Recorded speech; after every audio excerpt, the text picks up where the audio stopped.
¿Cómo están? Buenas tardes. Vamos a comenzar esta clase. No se olviden que esto va a entrar para el tercer parcial. Este tema también. El viernes vamos a tener una clase también, chicos. Por favor, vamos a hablar lo que son analgésicos y el lunes lo que son relajantes musculares. Ahora vamos a hablar de lo que son los anestésicos y los sedantes intravenosos. No se olviden que los anestésicos endovenosos actúan casi de la misma forma que los inhalatorios, pero tengan en cuenta que el transporte y la dilución va a ser más efectiva en el sistema cardiovascular en el paciente. Eh, a veces no va a haber el cambio de estado de alerta en el paciente, pero a medida de que introducimos estos anestésicos, vamos a llegar a actuar sobre los receptores blanco o el receptor objetivo, y esto se va a iniciar la sedación en nuestro paciente. Va a haber una reducción progresiva en el estado de alerta del paciente y va a continuar hasta alcanzar un equilibrio químico en el sitio efecto. Obviamente todo esto depende del fármaco que vayamos a utilizar, obviamente de la cantidad y de la dosis que vamos a administrar en nuestro paciente. Y obviamente esta disminución del estado de alerta va a variar desde la sedación ligera, que puede mantener una ventilación espontánea, hasta una anestesia general con un periodo de apnea. Los medicamentos van a circular en el sistema cardiocircular y se van a eliminar con el tiempo en el organismo, y se va a llegar a metabolizar en formas inactivas y se van a degradar, luego se van a redistribuir y podemos tener incluso hasta secuestro de estos fármacos en el tejido periférico. Obviamente depende mucho de cada fármaco que vayamos a utilizar. Ahora, lo que vamos a hablar, y obviamente no se olviden de lo que es farmacocinética, farmacodinamia, todo esto se va a repetir, lo que hablamos en la anterior clase, y obviamente vamos a tratar y hablamos de esto y hasta la eliminación del fármaco del organismo, y obviamente va a terminar la sedación. Vamos a hablar igual no se olviden tanto de lo que es los mecanismos de acción. Eso quiere decir la interacción que va a tener la interacción molecular mediante el medicamento con un receptor. No se olviden de la farmacocinética, que es la redistribución y la eliminación del medicamento dentro del organismo. La farmacodinamia es el comportamiento de la concentración del medicamento en el receptor, generalmente dentro del cerebro, dentro de la parte del organismo. Y de las reacciones adversas, vamos a tener tanto lo que es la extensión del medicamento, que puede llegar a producir alergias o una reacción de hipersensibilidad. Ahora vamos a hablar de lo que son los mecanismos de acción. Dentro de lo que son los mecanismos de acción, vamos a tener lo que es la interacción de la molécula y dependiendo con el medicamento receptor. Tenemos los grupos, vamos a tener los que son los barbitúricos, el propofol, las benzodiazepinas, el tomidato. Todos estos fármacos van a actuar en el sitio receptor del ácido aminobutírico A. Eh, las, eh, Generalmente en los libros, textos van a encontrarlo como está abreviado entre paréntesis, como un GABA y una A pequeña. Esos son los receptores. Esto sí les voy a preguntar y me imagino que igual ya les han preguntado. Este es el sitio receptor de todos estos anestésicos. Tengan en cuenta que el GABA, que el ácido aminobutírico, es el principal neurotransmisor inhibitorio dentro del sistema nervioso. La acción de este receptor GABA va a causa el transporte del incremento de los iones de cloro a través de la membrana. Y por este incremento de los iones de cloro, se va a llegar a hacer una hiperpolarización en la célula. Y esto es lo que va a representar el estado y el mecanismo de acción de este fármaco. Ahora tenemos diferentes clases de las subunidades. Pasemos a la siguiente diapositiva y vamos a ver. Tenemos 8 diferentes subunidades. La alfa, la beta, la gamma, y estas son las diferentes. Como pueden ver en el gráfico, esas son los diferentes receptores que vamos a tener, las subunidades. Y obviamente cada fármaco tiene una afinidad por diferentes tipos de receptores, pero los más importantes son las subunidades alfa y la subunidad de gamma, que son donde van a actuar generalmente la mayoría de los receptores. Tenemos en las benzodiazepinas, generalmente van a actuar en las subunidades alfa y gamma. El etomidato generalmente va a actuar en la subunidad beta. Y los barbitúricos también en los beta. Generalmente este gráfico es algo para que les puedan ayudar a aclarar lo que les acabo de explicar. Ahora vamos a hablar de lo que es la farmacocinética y el metabolismo. No se olviden que la farmacocinética es la redistribución y la eliminación de los anestésicos intravenosos dentro de nuestro organismo. Generalmente se plantea un modelo de 3 compartimentos que en la siguiente diapositiva les voy a explicar, pero ahora vamos a hablar puntualmente de esto. No se olviden que la farmacocinética y el metabolismo va a ser el tráfico y la redistribución y la eliminación del medicamento dentro del organismo. Estos medicamentos se van a administrar en el primer compartimento central, donde se va a realizar una mezcla y de ahí van a pasar a los siguientes compartimentos, el segundo compartimento y el tercer compartimento. Esta difusión va a ocurrir en forma de vaivén, tanto en el primero, al segundo y en el tercer compartimento, que va a ser el compartimento periférico. En la siguiente diapositiva van a ver ese gráfico, donde tenemos tanto el compartimento central, obviamente que está en el medio. Vamos a tener la velocidad de infusión del medicamento y de acuerdo a la velocidad vamos a tener un compartimento periférico rápido y un compartimento periférico lento. Luego vamos a tener un proceso de eliminación y obviamente el sitio de efecto donde queremos que actúe este fármaco.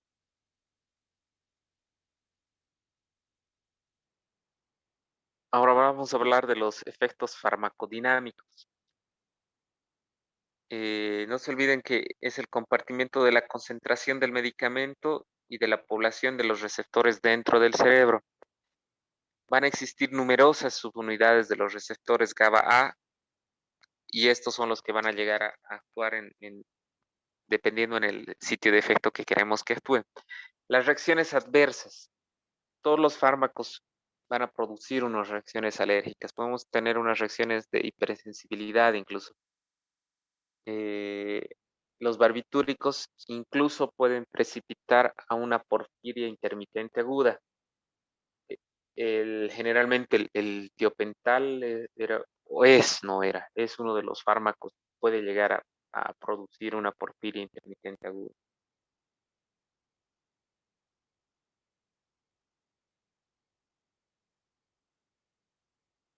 Ahora vamos a hablar un poco de lo que son las propiedades físico-químicas comparativas y farmacologías clínicas. Vamos a hablar de lo que son los barbitúricos como tal. El, el grupo grande de los barbitúricos son los tiobarbitúricos. Ahora, los principales son el tiopental, el tiamidal y el metoxital oxibarbitúrico. El tiopental, como está entre paréntesis, es un pentotal ácido 5-etil, 5-metilbutil, 2 tiobarbitúrico. El tiamidil es un suritil ácido 5-alil 5, 1-amitilbutírico, y la metoxidal oxibatírica es un brevital ácido 1-metil 5-alil 5, 1-metil 2-pentatil barbitúrico. El efecto de estos barbitúricos, de estos fármacos, es deprimir el sistema activador reticular en el tallo cerebral y van a potenciar la acción de los receptores GABA A. También pueden llegar a disminuir la tasa metabólica cerebral de oxígeno. También van a llegar a disminuir el flujo sanguíneo cerebral y también la presión intracraneal. Generalmente, estos fármacos son los más indicados para procedimientos neuroquirúrgicos, ya que tienden a a disminuir la presión intracraneal y a disminuir el flujo sanguíneo cerebral, lo que es muy útil para este tipo de procedimientos quirúrgicos. Ahora, los barbitúricos van a terminar por una distribución desde los tejidos lipofílicos centrales en el cerebro a compartimientos musculares magros periféricos. Van a presentar una eliminación terminal por metabolismo hepático con una conjugación biliar y una excreción renal. La vida media del tiopental es de 10 a 12 horas y del metoxital generalmente la vida media es de 4 horas. Ahora hablamos del propofol. El propofol es un compuesto alquigenol, va a estar preparado con una emulsión de lecitina de huevo que, que va a consistir en un aceite de soya. Tiene glicerol, tiene fosfatina de huevo y ácido etil diamino tetraacético y metilfusito con, pueden tener algunos antimicrobianos.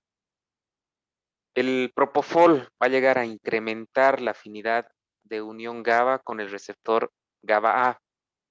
Esto se va a acoplar a los canales de cloro y por lo mismo va a a provocar una hiperpolarización de la membrana nerviosa y de esto que va a ser similar a la acción de los barbitúricos. El propofol puede causar una disminución en la presión sanguínea arterial, ya que puede llegar a reducir simultáneamente la resistencia vascular sistémica y la precarga. Por este hecho puede llegar a tener una inhibición del tono simpático y tener un efecto directo sobre el músculo liso vascular. También puede llegar a tener una depresión del miocardio. Todos estos efectos obviamente van a depender de la dosis y de la concentración en la que vayamos a utilizar. También el propofol, no se olviden que va a eliminar, que va a disminuir, igual que, que los barbitúricos, la tasa metabólica cerebral, que va a llegar a disminuir también el flujo cerebral y también la presión intracraneal. Es por este hecho de que el propofol igual es un fármaco ideal para los procedimientos neuroquirúrgicos. Otra, otra cualidad importante que tiene el propofol es un neuroprotector y por lo que va a llegar a suprimir el estallido del electroencefalograma, similar a lo que es el tiopental. También tiene propiedades anticonvulsivantes, puede llegar a disminuir la presión intraocular y aparte también tiene propiedades antipruríticas y antieméticas. Mm, A ver, ¿qué más? Vamos a hablar de su vida media de redistribución del propofol, que va a ser de 2 a 8 minutos. La vida media sensible en infusiones puede llegar hasta 8 horas, pero puede llegar incluso en tiempos menores de 40 minutos. El metabolismo va a ser hepático y los metabolitos inactivos van a ser solubles en agua y se van a eliminar por los riñones. Ahora el propofol tiene un síndrome tenemos un síndrome por infusión del propofol con las siglas SPIP, donde el paciente puede llegar a tener una insuficiencia cardíaca, una rabdomiólisis, una acidosis metabólica, una insuficiencia renal, una hipercalemia, hipertriglicidemia y una hepatomegalia. Ahora hablamos de lo que son las benzodiazepinas. Las benzodiazepinas consisten en un anillo de benceno y un anillo de diazepínico. Ahora, todas estas variaciones de cadenas van a ser laterales a partir de una estructura molecular y van a tener un producto de docenas de medicamentos que van a variar tanto en potencia y velocidad de depuración. Ahora, las benzodiazepinas con mayor frecuencia que utilizamos son el midazolam, el lorazepam y el dezepam. El midazolam es una característica que es muy soluble en el agua y tiene un pH bajo. El lorazepam y el diazepam generalmente son insolubles. Y de la misma forma, las benzodiazepinas se van a unir a los receptores GABA-A, van a llegar a suprimir y a controlar las convulsiones. Tengan en cuenta que el diazepam o el midazolam se utilizan en procesos de convulsiones en los pacientes. Es un buen anticonvulsivante. La ventaja que tienen las benzodiazepinas es que tienen un antídoto. El antídoto es el flumazenil, que es un antagonista competitivo específico. La dosis del flumazenil es de 0,5 a 1 miligramo endovenoso. Y la metabolización del flumazenil es por el hígado.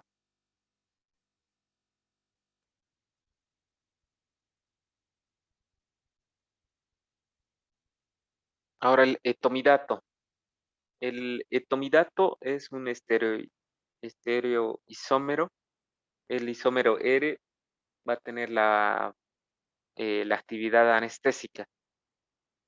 Este fármaco igual se une a los receptores GABA-A, puede causar desinhibición subcortical, se va a utilizar en un estado epiléptico también, va a inhibir de manera transitoria 11-D hidroxilasa, que es la producción de esteroides, y la eliminación va a ser una biotransformación hepática y se van a excretar por los riñones. Tengan en cuenta que el etomidato es algo importante y necesito que igual lo recalquen. Inhibe el modo transitorio de 11-beta hidroxilasa. Esta es la enzima que se encarga de la producción de los esteroides. Incluso se puede llegar a inhibir esta enzima con una sola dosis del etomidato, sin necesidad de que sea una dosis repetida. Pero hablamos de la ketamina. Me imagino que muchos ya han escuchado de la ketamina. La ketamina es un derivado de la feniciclina que es altamente liposoluble. Ahora, tenemos una mezcla racémica y tenemos la ketamina S, que es más potente y es un estereoisómero que es más potente que la R. Esta ketamina S va a producir una velocidad en la depuración y también tiene una recuperación más rápida de la anestesia. Por suerte en nuestro medio tenemos esta ketamina, la ketamina S y obviamente ahí está la ketamina R. Y si podemos utilizar la ketamina S, como es mejor que la R por esto que les acabo de explicar. La ketamina va a tener un estímulo en el sistema nervioso, puede llegar a tener una depresión respiratoria mínima y puede actuar como un broncodilatador. Es un potente antagonista de los receptores N-metildeaspartato, no se olviden, es diferente a los GABA. Es un vasodilatador cerebral, puede llegar a aumentar el flujo sanguíneo cerebral y también la PIC, y va a aumentar la concentración de oxígeno. Por esto, tiene ciertas contraindicaciones de utilizar la ketamina. Pacientes que tengan una PIC o con un daño cerebral, está con una contraindicación relativa a utilizar la ketamina. Vamos a tener la principal acción de la ketamina es que bloquea la señal del dolor en la médula espinal y por lo tanto da una anestesia disociativa. Disociativa quiere decir que va a disociar la comunicación del dolor entre el tálamo y el sistema límpico. Y la metabolización de la ketamina va a ser por el hígado, exactamente por el sistema citocromo P450. Igual esta, eh, toda la ketamina se va a excretar por los riñones. Otro fármaco muy importante y que sí se está utilizando bastante es la dexmedetomidina. La dexmedetomidina es el S-enantiómero de metomidina, que es un agonista alfa 2 Es muy selectivo de acción central. Produce una sedación y una analgesia sin depresión respiratoria sustancial.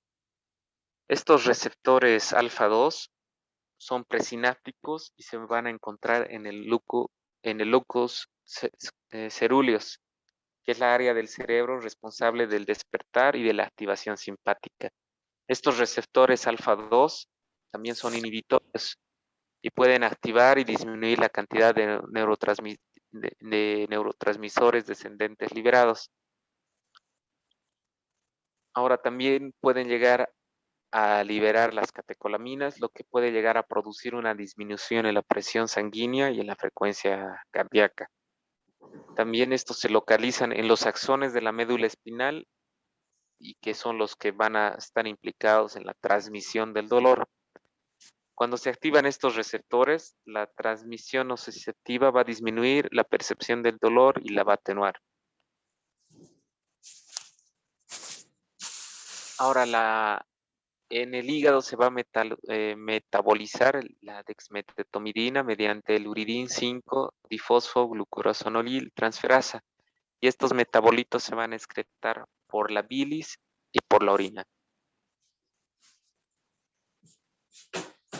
Ahora vamos a hablar de lo que son los medicamentos, de los anestésicos intravenosos, pero la utilización como medicamento de inducción. Vamos a hablar de lo que son los barbitúricos. El tiopental, la inducción del tiopental es de 3 a 5 miligramos kilogramo en el adulto, en el niño de 5 a 6 miligramos kilogramo y en el lactante de 6 a 8 miligramos. La dosis se va a reducir de un 30 a 40% en pacientes geriátricos, en pacientes con un ASA 2 a 4 o superior, y en las primeras semanas de gestación, de la séptima a la 13 semana de gestación. La inducción, el inicio de la inducción generalmente es de 30 segundos y el despertar a los 20 minutos. El metoxital, la dosis de inducción es de 1 a 1,5 miligramos kilogramo. En dosis menores pueden llegar a desencadenar descargas del electroencefalograma convulsivas. El propofol, la inducción del propofol es de 1,5 a 2,5 miligramos kilogramo en el adulto. Pero estas dosis que se hablan del propofol es en un peso magro. Y las benzodiazepinas, la dosis de inducción es de 0,1 a 0,2 miligramos kilogramo peso. El etomidato, la dosis de inducción igual es de 0,2 a 0,3 miligramos kilogramo peso. La ketamina, la dosis de inducción de 1 a 2 miligramos kilogramo en el adulto. Esta dosis es endovenosa y de 4 a 6 miligramos kilogramo intramuscular. Lo que sí necesito que memoricen son las dosis del propofol y de la ketamina, que sí les voy a preguntar. Ahora, los barbitúricos van a mejorar la relajación cerebral durante la neurocirugía, ya que van a llegar a disminuir el consumo metabólico de oxígeno cerebral y van a actuar como neuroprotectores. La vida media es prolongada, por lo que al usar estos barbitúricos vamos a tener una extubación retardada. Eso es lo malo. Si queremos una extubación rápida en el paciente, es ideal tratar de usar otro fármaco para la inducción, que no sea el tiopental, en procedimientos más cortos o pacientes que no necesiten luego pasar a unidad de terapia o que necesiten una mecánica ventilatoria asistida. El propofol es un fármaco que se utiliza bastante en TIVA, que es la anestesia intravenosa total, ya que tenemos una dosis de infusión de 100 a 200 microgramos kilogramo por minuto. Es el fármaco ideal junto con el remifentanil y la dexmedetomidina para hacer una anestesia activa como tal. Ahora las benzodiazepinas. El midazolam, que es el que más vamos a utilizar en lo que es anestesia, tenemos la dosis de infusión de 0,25 a 1 microgramo kilogramo minuto. Generalmente utilizamos en anestesiología como también en la unidad de terapia intensiva, donde tienen al paciente sedado utilizando tanto benzodiazepinas como fentanilo. El etomidato puede llegar a inhibir la síntesis de los esteroides a nivel de la enzima 11B hidroxilasa. Tengan en cuenta que es lo que les repetí, y para mantener una sedación continua está contraindicado actualmente el etomidato. La ketamina, la infusión analgésica es de 3 a 5 microgramos kilogramo por minuto, que generalmente podemos utilizar para un tratamiento del dolor. Ahora, existe una dilución especial que está avalada por el Comité Internacional de la Cruz Roja, donde diluimos 500 miligramos de ketamina en 1 litro de solución fisiológica. Una vez que tenemos este preparado, ponemos 4 miligramos kilogramo por hora. A grandes rasgos, como está registrado en la diapositiva, podemos pasar en 1 hora 500 ml en un paciente que tenga aproximadamente 60-70 kilogramos. En los barbitúricos, para la sedación, usamos una dosis de 25 a 50 miligramos, que solamente es para premedicar. Y el mantenimiento del propofol va a ser de 25 a 75 miligramos kilogramo por minuto. Obviamente todas estas dosis las vamos a usar en bombas infusoras. El propofol va a llegar a inhibir el impulso ventilatorio por una hipoxia y la respuesta hiperbárica. Es un buen broncodilatador, es útil en pacientes que tienen asma y en pacientes con un EPOC. Ahora, las benzodiazepinas, tengan en cuenta que el midazolam se va a administrar en diferentes formas, tanto endovenosa, intramuscular, intranasal, transbucal, sublingual, pero la premedicación es de 0.02 a 0.04 miligramos kilogramo endovenoso o intramuscular en los adultos, y de 0.4 a 0.8 miligramos kilogramo vía oral en los niños. El midazolam puede tener una vagólisis, pero algo bueno que si tiene el midazolam, tiene una amnesia retrógrada de aproximadamente 15 minutos. Y la dexmedetomidina tenemos en una dosis oral de 2.6 a 4 microgramos kilogramo, que va a llegar a tardar en la sedación de 30 a 60 minutos. Para la sedación, que no es lo ideal, pero sí se puede usar. También en la forma intranasal de 2 microgramos kilogramo, que tiene una dosis de un inicio más rápido que la oral, pero el ideal es la infusión endovenosa, que va a ser de 0.03 a 0.7 microgramos kilogramo hora, con una dosis de carga de 1 microgramo kilogramo en 10 minutos. Pero tenemos que tener cuidado con esta dosis de carga, ya que podemos llegar a tener efectos en la precarga del paciente. Podemos llegar a disminuir la precarga teniendo en cuenta una hipotensión y una bradicardia. Obviamente que todo esto podemos controlarlo. Bueno, chicos, espero que igual les haya servido. Igual las diapositivas ya las tienen, igual las voy a subir al Classroom. Entonces el viernes, por favor, vamos a dar lo que son analgésicos a las 14:30 también. Bueno, chicos, gracias. Hasta el viernes. Hasta luego. Hasta luego, doctor. Gracias, doctor. Gracias, doctor. Doctor.